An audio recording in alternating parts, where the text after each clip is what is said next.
آج بہت سے تہوار کفار کے اپنائے بیٹھے، جیسے بسنت کا تہوار ہے، ہولی ہندوؤں کا تہوار ہے، 25 دسمبر Christmas Day, happy New Year. نبی علیہ السلام کی زندگی میں کیا تھا؟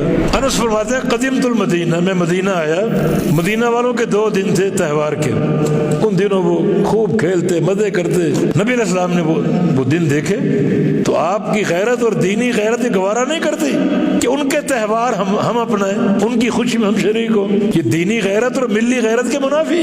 فرمایا کہ ان اللہ قد ابدى لكم بهما خيرا منهما، اللہ تعالیٰ نے تمہیں ان 2 دنوں کے بدلے ان سے بہتر 2 دن دے دیے۔ ہمیں 2 تہوار اللہ نے دے دیے۔ وہ کون سے تہوار؟ ایک عید الفطر، دوسرا عید النحر۔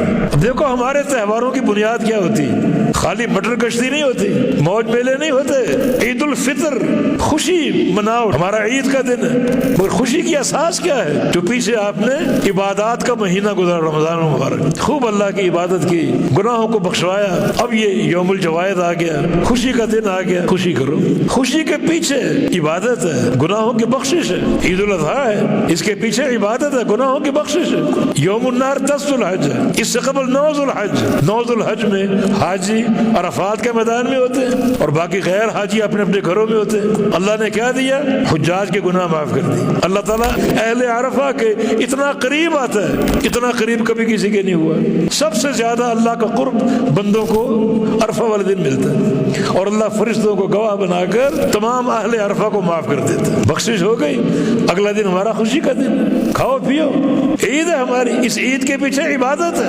اچھا جو یہ تو حاجی ہوئے، جو غیر حاجی ہیں ان کو روزہ دے دیا، یوم عرفہ کا روزہ، صیام یوم عرفہ، احتسب علی اللہ ان یکفر السنۃ الماضیہ والسنۃ الآتیہ۔ ایک روزہ 2 سال کے گناہوں کا کفارہ ہے، جس کے پیچھے کیا عبادت ہے، مغفرت الذنوب ہے۔ یہ نہیں کہ جو یورپ کے تہوار ہیں، عبادت کا کوئی تصور ہی نہیں، بس خالی تہوار ہی تہوار ہے، بس موج میلوں کا نام ہے، مستیوں کا نام ہے۔